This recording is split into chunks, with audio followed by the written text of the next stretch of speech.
Hey traders, welcome to this week's weekly wrap up. And so this is basically the first proper week we've had back since the Christmas period. So the nice holiday period there. And we've seen quite a nice move on the S&P 500 here. So on the 26th, we were looking for, on the 27th, we're looking for a reversal, which we did get. Sort of like a mini inverse head and shoulders pattern. So you can see the left shoulder, the head, and the right shoulder here. We went long. Let me see. So we went long here. The safe-ish stop along here. It's the most logical place, for risk to reward, because if you start, you can see that's what your reward would be, is 1%. But we were trying to, keep it reasonably tight but safe at the same time.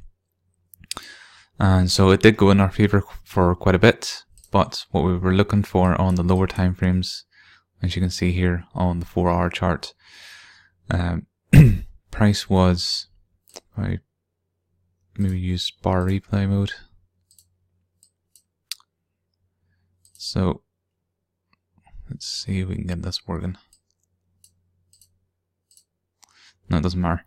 So we can see here that whenever we entered, we were looking roughly, with sort of around this sort of area here, where we were looking for any rejections, and we could see price was having a real hard time. Right, so now it's working. So as you can see, price was having a real hard time trying to break this area, and so it popped lower. And as it popped lower the first time, popped higher, it's sort of a sign of volatility and a sign of potential turn in price. So moved our stop to break even, and just by doing that, then price subsequently obviously dropped in the common trading sessions and took us out for a break even trade, which is a little bit unfortunate. It means that we've missed out on that trade. However, because we trade stocks as well, it's good for the other stocks in our account, which have seen some nice gains as well. So be it as it may, that's just the way the cookie crumbles in this scenario. It's just one of the things you have to deal with as a trader. So yeah, that's pretty much what we were looking for on the S&P. If we had left our stop in, which was the original trade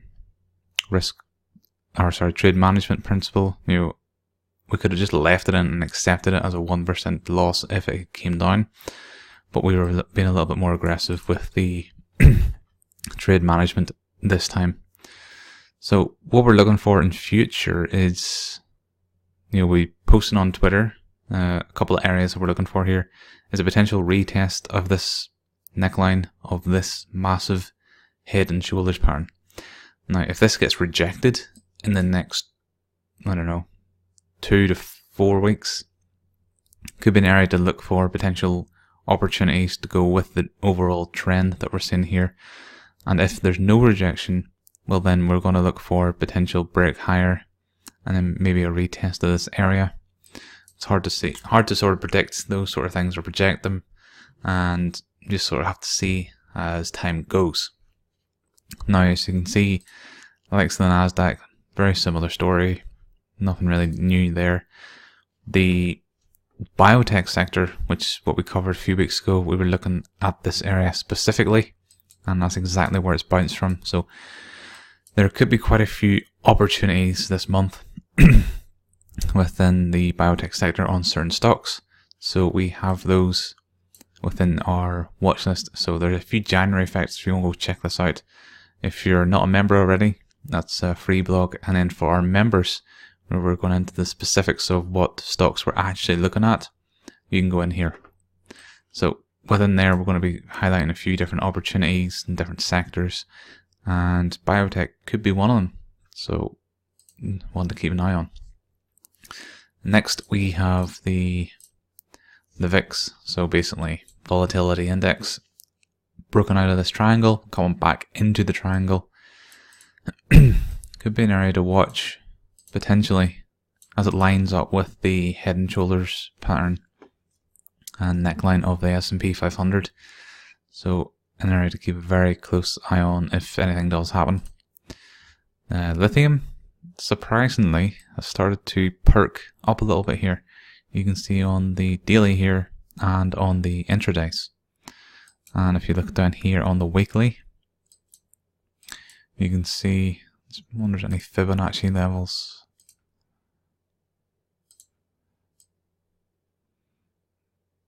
So the most recent extreme low to the most recent extreme high, there is a 0.618 fib retracement.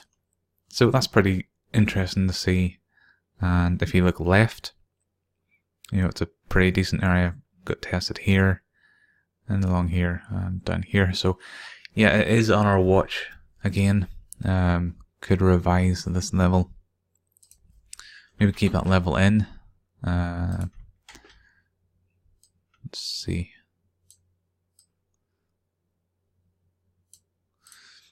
Just to make it a bit clearer, you can see an area of supply and demand zone here. So I'm going to keep a really close eye on it here.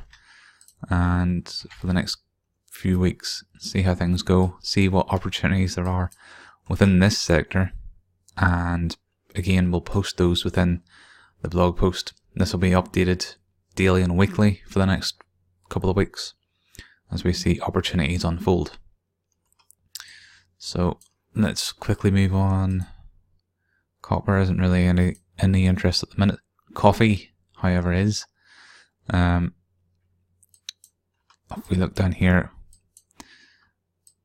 in our last video we were to look at the coffee report. We haven't actually looked at it just yet because there was some problem on the website, so we weren't able to access it. So we're going to try again this weekend, see if we can get any fundamental data within the coffee market. If there is any decent data, well, it's going to be an area to look for some opportunity down here. So we've got a nice double bottom and could look for a few ideas, and there's a few specific stocks, so we'll look at those as well. Bitcoin, not an awful lot happening here. Switch to a slightly different chart here.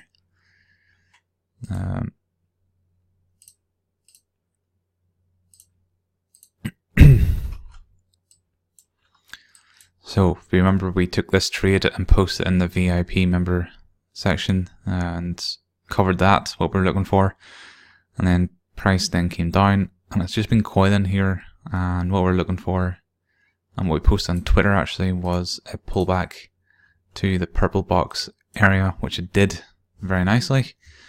It's starting to coil into that position now, and it's an area of interest. So I'm going to keep a much closer eye on this one as well and see what happens next.